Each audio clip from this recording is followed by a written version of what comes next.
ladies and gentlemen, independent Americans around the country and around the world, happy holidays.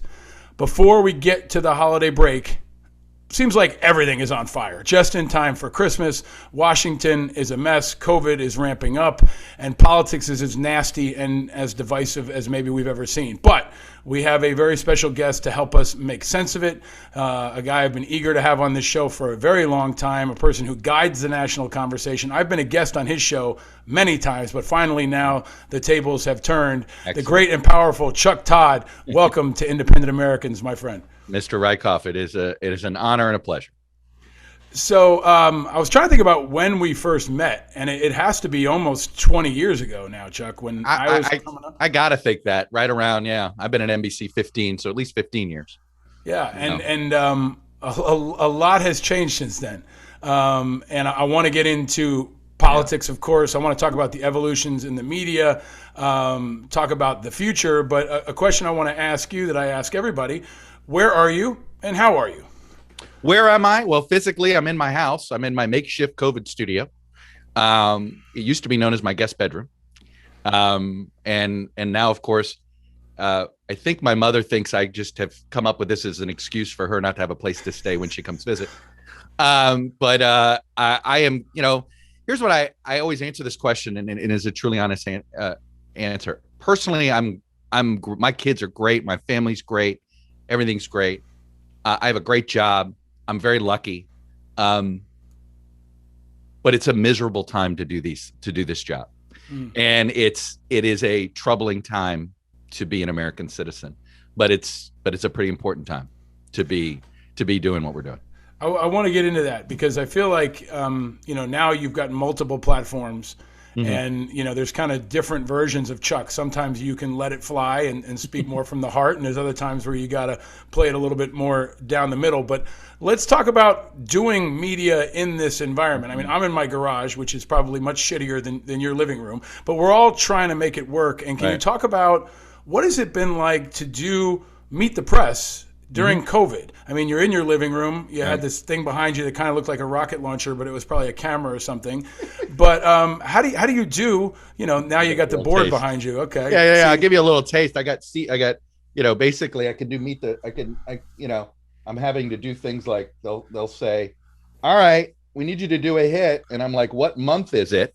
Right. Do I need fall or winter or, this is the world we live in. So for folks that are listening and not watching, Chuck is kind of scrolling through his here's his winter, DVR, it looks like. As you can see, here's winter, and then we can keep it going. That's different branding, and you'll watch it go here. Oh, look, it's fall.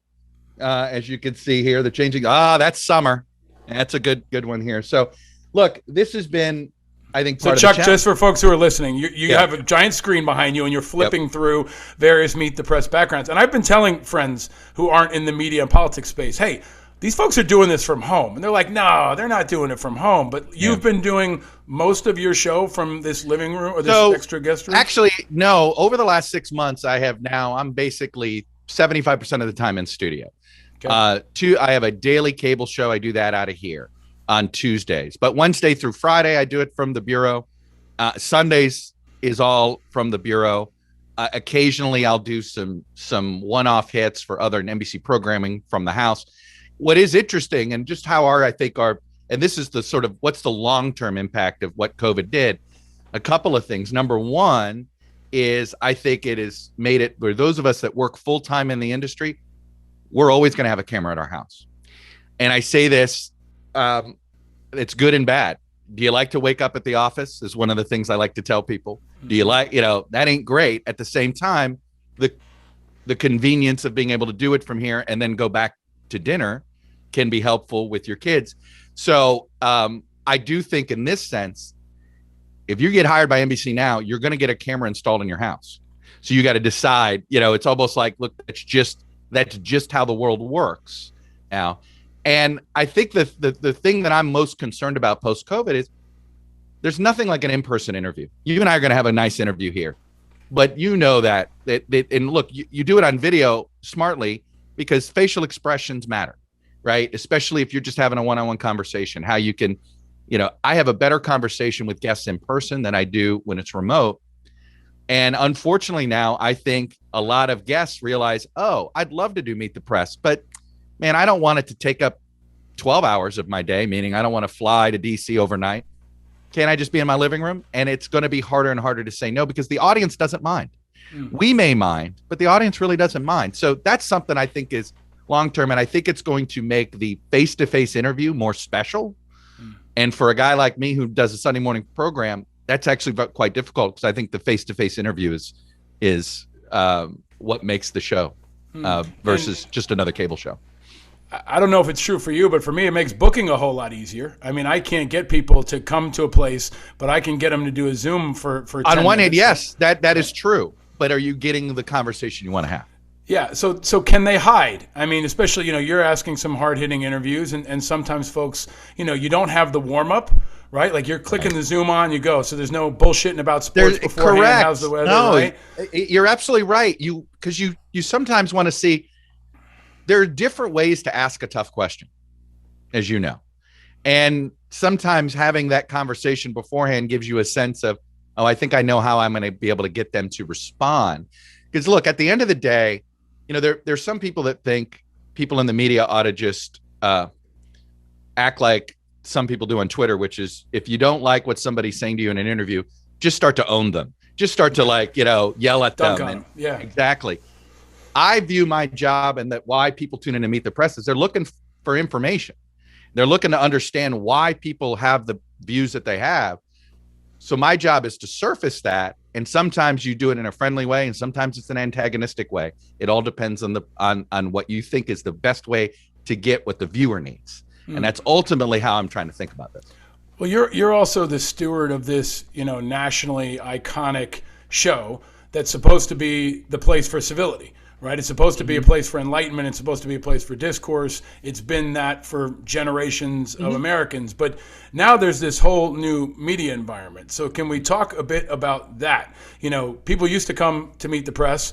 Now you've got, and maybe especially this week, a total upheaval in the media space, right? Like Cuomo's gone. At your network, Rachel and Brian are going into new roles.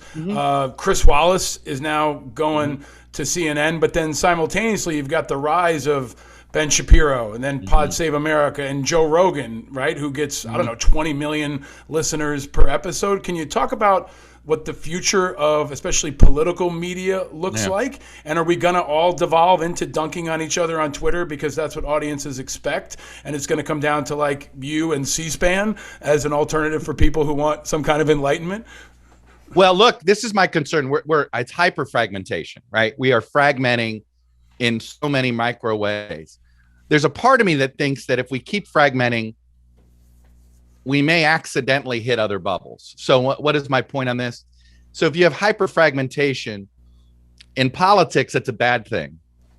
In the sports world, that's a good thing, right? If you're really into college football, there's plenty of places you're really into SEC football, right? There's a way you could get multiple media outlets just to do that.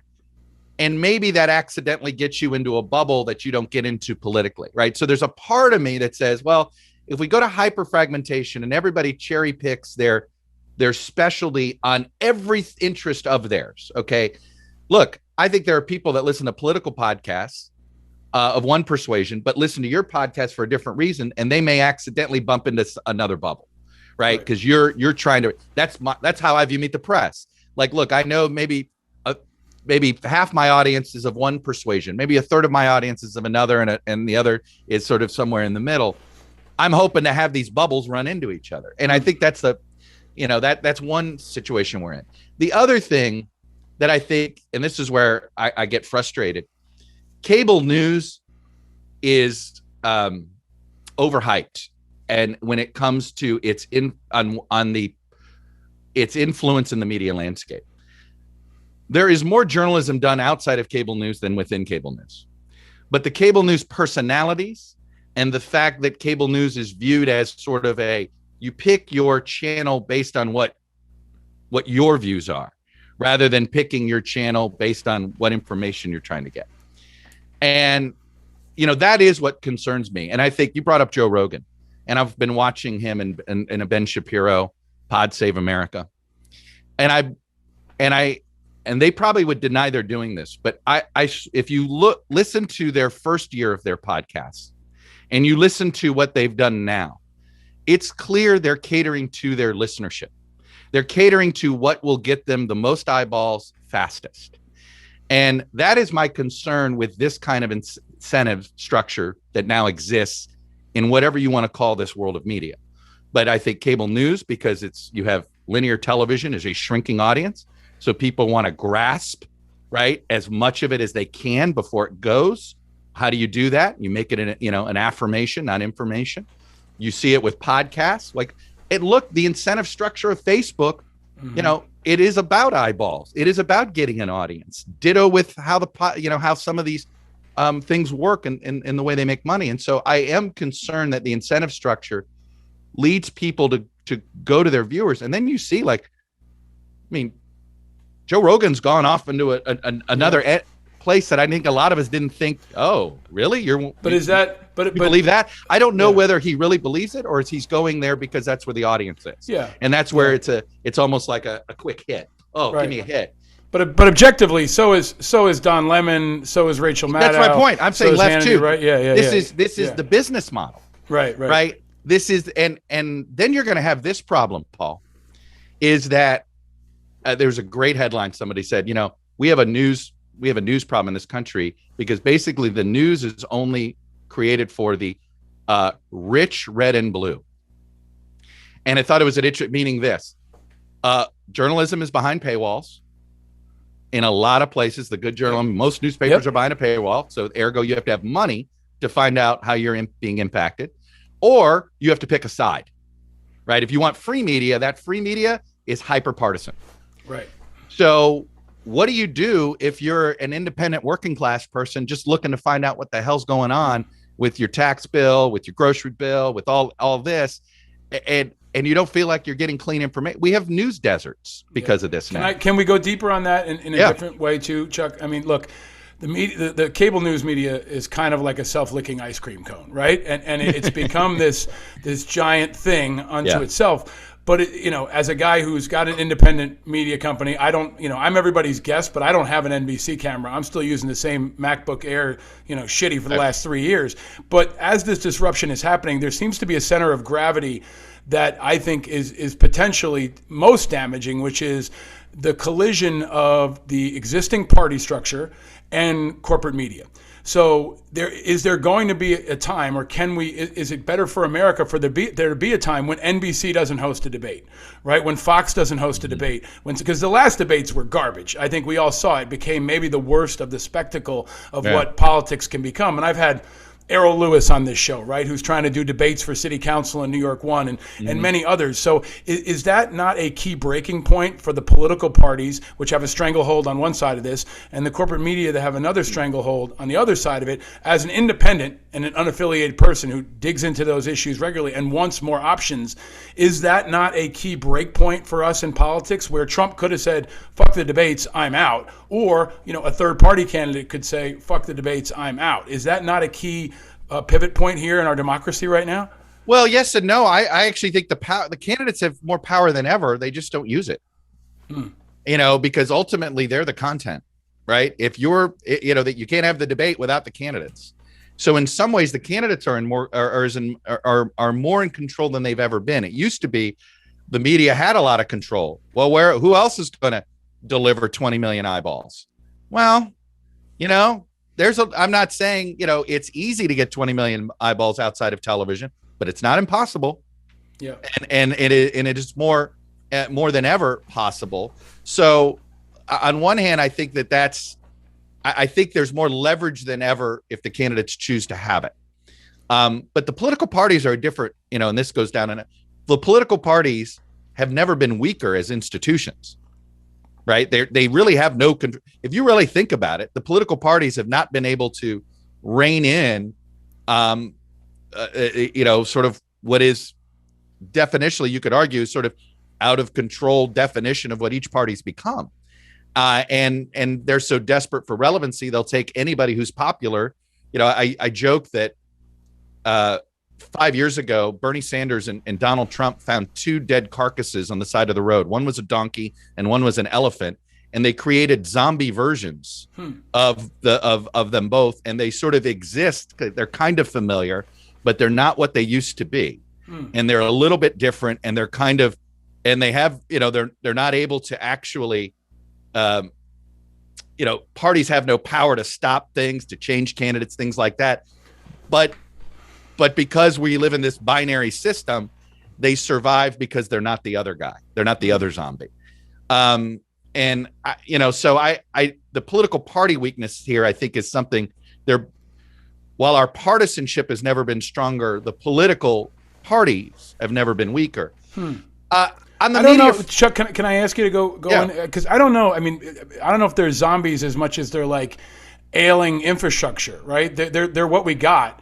And we got to get rid of it. Look, you talk about breaking up big because media. If I can, because here's what I'm talking about. You want to break up big media? I want to break up the two parties. Yeah, I think the two parties so that's what I want to pull on, because they do have control of who gets on the ballot. I mean, you can't say in a place like New York City that the political parties are not dominant. I mean, Eric Adams was decided in June and it was over, right? Fair enough. There's, especially in the reddest and bluest places, there's a monopoly, right? And so how is there, like, let's take this conversation forward. This is independent Americans. We talk about third-party options. Where do the unaffiliateds go? What is your assessment of the opportunity for alternative and none of the above? Andrew Yang's trying to start the Forward Party. We've had the Howard Schultzes of the world. Donald Trump may not get the nomination and could go on his own, right? So how do you see that landscape in the future unfolding? Well, look, I don't think there is a room for a third party. I actually think if we did this, you actually have to have four parties. Okay. And I'm a believer that we talk about breaking up big tech, breaking up big media. I would argue we need to break up the big parties, right? The two parties are bigger than the constituencies they're trying to serve. And I think 2016 gave us that first hint of this. If we were a European style system, not the parliamentary system, but more of, think France, we'd have had four major parties. And you'd have had four nominees, right? Bernie Sanders on the far left, Hillary would have been center left, Jeb Bush or John Kasich center right, and Donald Trump the populist right. And that does feel like it fits, right? You have about 25, 25, 25, 25. The problem with finding just a third party, right? The Howard Schultz movement or even Andrew Yang, is the people they're targeting are the ones that always vacillate because the two parties don't quite serve what they're looking for, right? Most people in the middle, and I'm not going to guess, which are usually 2/3, 1/3 on culture and fiscal, right? They're 2/3 one way, or 1/3 the other, or vice versa, whatever it is, right? Maybe, and so, which is why they're uncomfortable in either party. Maybe they're a little socially conservative but fiscally liberal, vice versa. I don't think you can create a party that can serve that, because you're always going to have the social tension. But if you do sit there with four parties, here's what that would give you. And maybe I'm being a little Pollyannish.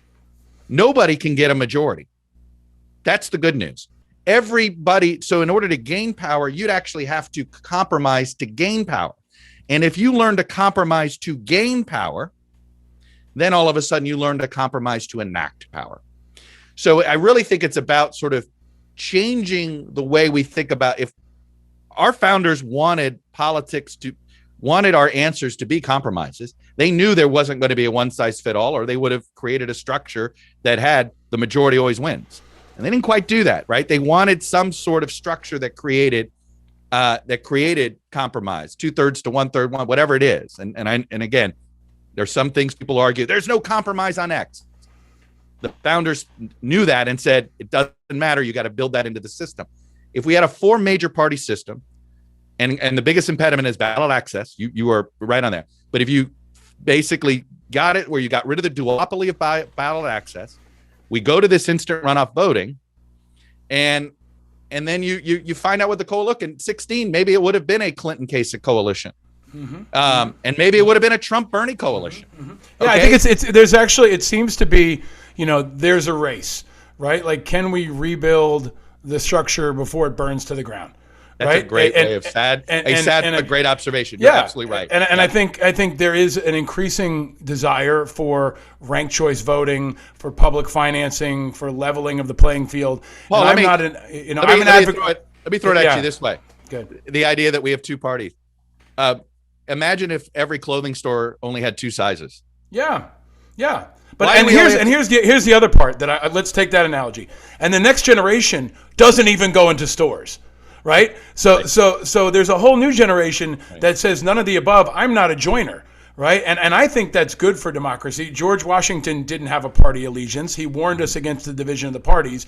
And in some ways, the bifurcation of the media and the kind of the title fight matchups of one-on-one perpetuates that in the media, where we've got 2 guys or mostly in a box, or you got 2 guys on a stage down to the final, Drago versus Rocky matchup. And I am one of many who are trying to push that forward because I care more about the democracy than I do about the media or the parties. And especially now, as we have this conversation, January 6th is everything, I think. And I would argue many folks in the media took their eyes off the ball. But I think there's a deeper through line here, which is, you know that you've had me on a lot to talk about national security, foreign policy, defense. Right. There seems to be a lack of cultural competency in the media on these issues. There are no Joey Galloways, right? There are no Hackworths. Like I'm rare, right? There's nobody who's a veteran who hosts a show except for Pete Hegseth on Fox. Yeah. You've got folks who kind of swoop in, and I think I question, and I would ask you, has so much of the media missed the importance of January 6th? Because it's a national security issue. In the same way 9/11 was hard to understand, there was a lack of full grasp of the issue, and even the pandemic. The national security implications seem to be overlooked at times, while I think our enemies were celebrating. So if we get to the core, in my view, of why January 6th isn't the number one story all the time, is it not also in part because at your network and most others, almost every single other, there's a lack of cultural competency when it comes to national security? Well, I have a different theory on this issue, and I'll get to it in a second. But the issue of January 6th is, this is to me the conundrum that everybody is facing. It's not just in the media, but I would argue it's also the elected leadership that is trying to figure out how to create urgency on this issue. As you could create urgency to the point where if the sky is always falling, then people tune it out, right? And look, I could tell you every week we have this debate. And I've said it before, the single most important issue right now is the future of this democracy. So somebody will say, well, then every story you do should be that. Well, I would argue every day I do a story based on that. But not every, at the end of the day, whether you like it or not, we are a democracy and you got to meet the voters where they are too. So I think it's a tension. It's a healthy tension at times. It can feel unhealthy when the media is sitting here pointing fingers. You're not doing enough on this. Look. We got a whole propaganda echo chamber here that is making this story very difficult to break through. When MSNBC does a story on January 6th, they're educating zero. Right? I say this no disrespect. Did it with CNN. Their viewers are well aware of the problem, the urgency, and the concern about this. How do we get the other echo chamber to focus on it? Right? That's a challenge. But let me go to your other larger point. We have a deficit of service in this country. Okay. 20 years ago, we would have said it's military service. I would argue what we're missing is a shared sense of being an American. When I look at the death of Bob Dole, right, it puts this period on a sentence of a generation of World War II leaders. And we talked about in Max Cleland's death about the Vietnam veterans in the Senate were this cohesive unit that whenever things got totally off the rails, they were able to bring it back. Ditto with the World War II veterans. And it sort of kept our equilibrium. And I remember, I remember my old man used to say, he got really nervous when Gorbachev became the head of the USSR. I said, why? He goes, because he has no memory of World War II. He always took comfort that Brezhnev knew the slaughter and understood that people die in war. And it was always this concern, if you get a generation that never experienced it, will they understand it? I have some hope of your generation, Paul, of the Iraq and Afghanistan veterans, that as they continue to gain elective power, that they will serve the same role that the Vietnam vets did, the World War II vets did. I hope I'm right about that. But what I would say is the bigger problem we have is we need more people in service. Does that mean more people in military service? No. But I think we need a draft of community service. Yep. And I think we need to borrow what our friends in Israel do, right? They have mandatory 2 years. But look, I'm not going to say you have to be in the quote unquote military. I think it would be very healthy for a lot of people to do it. Yep. Okay. Don't get me wrong. It's probably the best education you can get, best opportunity, best, all of those things. But if you wanted to do your 2 years at a food bank, you wanted to do your 2 years, and it's part of a GI Bill type of thing, right? I think that's right. I think that's right. We have to have it because what it would do is if all of us, no matter what walk of life we went into, had that shared sense of community, people we were in the, in the warehouse sorting food for 2 years, or living in barracks in South Korea, it brings you a different perspective of community, of the sense of that America's an idea, not an ethnicity. I'm with you on that. I'm with you on that. So because I think that could fix this problem you say, which is you're not wrong on the national security front. Although I think there's more expertise than you think. There's just not audience demand for it. I'll set that aside. But this issue of giving something back to this country and basically making it a rite of passage for early adulthood, I think is something that's necessary if we're going to keep this thing together. I'm with you on most of that. And I know we got to wrap up, and I hope you can stick around for a couple of quick fire questions for our Patreon members. What the challenge is, Iraq and Afghanistan veterans have been saving America for 20 years. Okay. And we can't always be the ones to do it. Afghanistan's a great example. We're talking about the great American betrayal of Afghanistan. And the challenge now is we can't interpret for people who don't speak the language. So I think you're right. There needs to be a connective tissue across the country. Bob Dole might be the last high-profile World War II veteran that we recognize in this country. And if it's up to only us, we're speaking to people who don't speak the language. So I think we've got to find a way for our understanding and our knowledge to be shared and felt at a very visceral level. Can you believe it's been since 1992 that we had a president of the United States with military service? Yes, I believe it. Yes, because most of America hasn't served. And and think about, you got Prince Harry over here. Think about all the kids that also haven't served, right? Well, actually though, the prince did. That's the irony. Yeah. I mean, it's a contrast. So let me ask you this. You're a sports guy. Will you make a prediction? If you had to put money right now, who is the presidential matchup in the next cycle? Obviously Trump v. Biden would be the most likely scenario at this point. I just know that at any point when you're this far out and that looks like the most likely scenario, it's not going to be. Mm-hmm. But I have come to this uncomfortable conclusion that Trump can only beat Biden and Biden can only beat Trump. Discuss. So I think that's a good one for us to ruminate on. The question I always put out there is that puts a lot of stake on both of their health, and that's the variable here with two very old guys, variable. Right? Yeah, the old guys that have not, they're not running marathons. These two could go down. A big problem in this country. It's the baby boomers and older who won't leave the stage. It's Gen X has not had a chance to leave.